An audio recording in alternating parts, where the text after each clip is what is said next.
There we go. Hi again. Well, I am back again. I was supposed to do this yesterday, but I ran out of time. Got too busy doing stuff, and you just have to sometimes do different stuff. So I'm back, and this should be on both my Facebook pages, and I'm not sure else. Apparently, I have to get an Instagram key every time I do this. I'm kind of running short on time again today because I have to go pick my daughter up. It's getting kind of chilly out. And she said, Dad, come pick me up. I said, I don't want to pick you up. You're too heavy. And she said, No, pick me up for real. I said, Okay. So I got to go get her in about 25 minutes. So today I just want to talk about success and what it takes to be successful. So it's not really going to be all that long, I guess, because what really can you say about success that hasn't been said already by countless, many different people at different times? And that was one thing I noticed. I got to take these off. The glare's too much. I'm a little light, but it's too dark without it. So to be successful, the biggest thing I've noticed that everywhere that you go to, everything you look at when you are talking about being successful, and people tell you how to be successful, the number one thing that they always talk about is don't give up. They say don't quit, don't give up, keep going, keep trying. You're going to fail sometimes. Pick yourself up, dust yourself off, rub some dirt in it, however you want to do it. Say it. But it boils down to don't give up. Keep plugging away at everything that you're trying to do. And success takes time. It was just plain and simple. Some people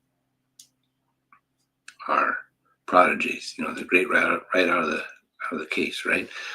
And so they're great at chess, they're great at baseball, they're great at computers, whatever. And they don't need a whole lot of extra teaching, but they still fail sometimes. It's no secret. And the honest ones will tell you, hey, I still mess up.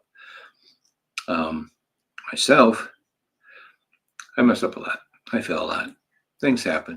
That's the way it goes. So that's the way life goes.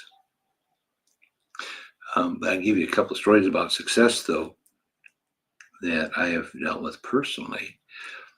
First, those of you who know me know I work at Premier Bank Card. I've been there now for 16 years. I'm starting my 16th year. It's been a long time, especially when you consider my first year there. I didn't think I was going to make it past the first year. I really didn't. I hated my job, to be honest with you. I really did. It was all I could do some days to drag myself out of my car, to go into my desk, log in, and start making calls as a collector. Because one thing I'm not is a bill collector. And my supervisor at the time, his name was Mark Rolfe, a great big thank you, because he never gave up on me. That whole time that I was there that first year, there were so many times that first year he could have fired me for my performance because I was barely making the bottom of the goal every day. And he worked with me, found ways for me to get around. One thing he did is, and not just for me, there were other people too, he strongly suggested that I volunteer to go to a different department for a while so you can learn more about the company and see how that would work. So I went from collections to credit, where I took calls for people setting up credit cards. You know what? It worked. When I went back to my collector's desk on Mark's team, I was all of a sudden collecting better. And I was actually getting some incentive money, not a whole lot, not like the big guns were, but I was actually getting some extra money each month. So that was a lot due to Mark. He's retired now, and he was an example of someone who doesn't give up. And the funny thing about Mark is, we did the math. So back in 1990 something, I bought this real nice component stereo system, big oak cabinet, that had the dual cassette player, had the CD player, the Wi-Fi receiver, the equalizer. Oh my gosh, it was like $1,000. But we figured that he was actually the credit manager at Williams Electronics, which is where I got it at. So I actually bought it from him like 20 years before I started working for him. So it was pretty funny on that. But Mark, his side hustle was he was a repo man. He was a supervisor at Premier. We did repossessions too. And my favorite story that he ever told was about this one car he'd been trying for months to find. And he said he told his buddy who helped him with repossessing cars. They sort of teamed up. They worked together. They worked separately, but they worked together. It was safer because Mark, in his time as a repo man, had been shot, he'd been stabbed, he'd been beaten up, been spit on, cussed out, pushed down. And at the time I knew him, he'd had 3 heart attacks already, and he was 50 something, where I'm at now. That's sad. Anyway, he's retired now anyway. But the favorite story he ever told about that was he'd been trying to repossess this car from this woman. It had been months. The bank had been wanting this car. And he told us, but let's go try one more time. It was wintertime. And they went to one of our grocery stores called Hy-Vee. So I'm going to look back in the back. There's this big area back there, sort of like an alley that drives behind the store where the service trucks park and stuff, delivery trucks. He told us, damn guys, and there was that car. So I got my keys out from the bank. I hopped in the car and I waited out in front of the store. And that woman came out. She was pushing her cart. It was somewhere around this time of year. So sometime around Christmas, by the way, Thanksgiving, Christmas. He said, I made sure I drove right in front of her. And she was coming out of the store with her kids behind her, her shopping cart full of groceries. I honked. I rolled the window and I said, I told you I was going to get the car. And he drove off. Left her there with her cart and kids in wintertime at Hy-Vee. He was pretty cold, but he was a great guy. Still is, as far as I know. I haven't seen him for a few years since he retired. No one really tells you anything about stuff if they don't know him. But that's the kind of guy Mark was. He didn't give up on that stuff. He kept plugging away too, and he taught that to me and the people that worked for him. And he made exceptions. To give you an idea of something that he did, he told me once when I was struggling, he called me in the office, and he said, you know what, Jamie, you're going to hear all kinds of sob stories by these people about why they can't pay. My dog died. The pickup's got a flat tire. My wife ran away with her boyfriend, something like this. So life's a country song in collections. You say, you know what you got to keep in your head? I don't care. So a few weeks later, I was on a call, and I couldn't tell you, should I say it was a man or a woman, but apparently I was being monitored. And at some point, this person had reached this point where I was just tired. I said, I don't care about your story. I just want to collect your money and go. So let's get this done. So Mark called me into the office and said, I know I told you to always think that in your head that you don't care, but you can't tell the customers that.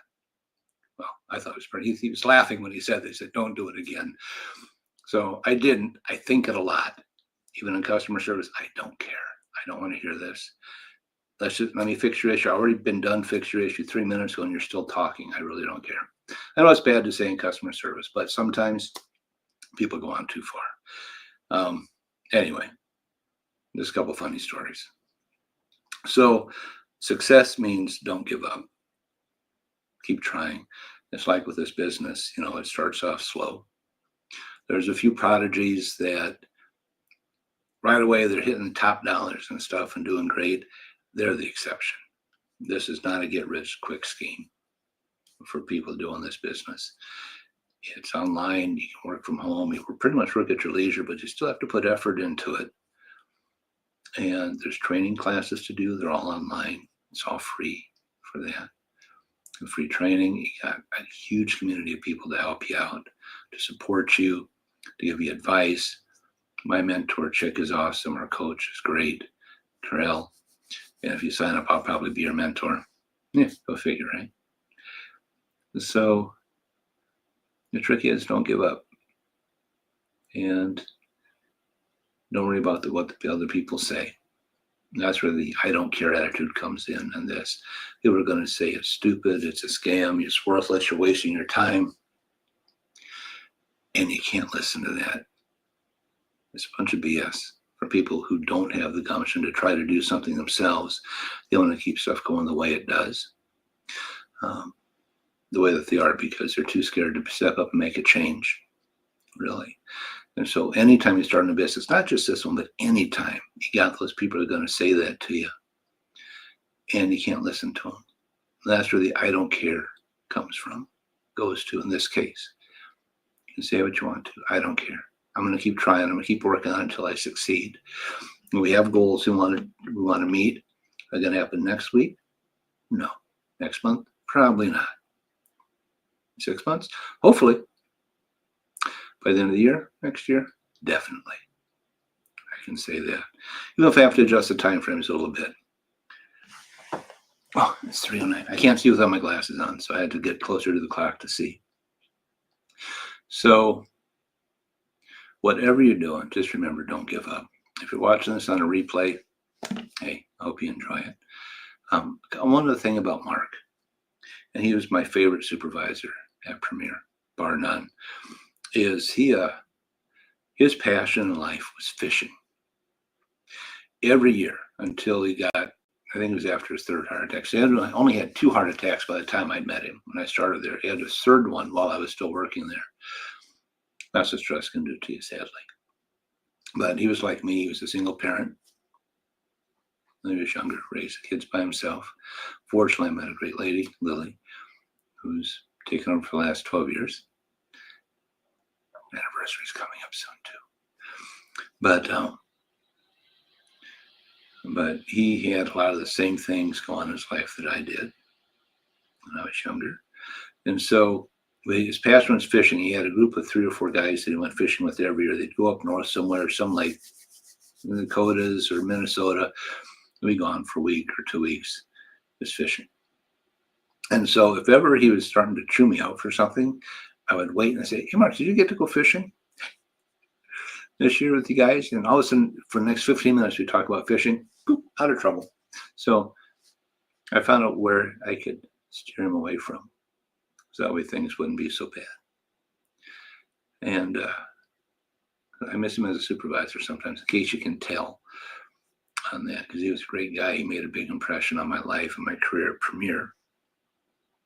And hopefully for anyone watching, it'll make an equal impression on you when we work together. So I'll let this go for now because I got to start getting ready to go get my daughter here in a few minutes. And in case you don't notice, I have kind of a warped sense of humor that'll pop up every once in a while. It's my generation, kind of crazy. But I got to go get her soon, so I'll cut this off now. So I hope y'all have a great day and a great Thanksgiving. I'm going to try to get back on here again tomorrow. I'm off tomorrow night because it's Thanksgiving the next day. I got stuff to make tomorrow night. Lily's going to be making some stuff as well. Family's coming down. Friends are coming up. It's going to be a great day Thursday. How many now with some snow? After Thanksgiving, so people can get home safely. But, this snow, get ready for Christmas. So y'all have a great day. Bye. Where's the button at?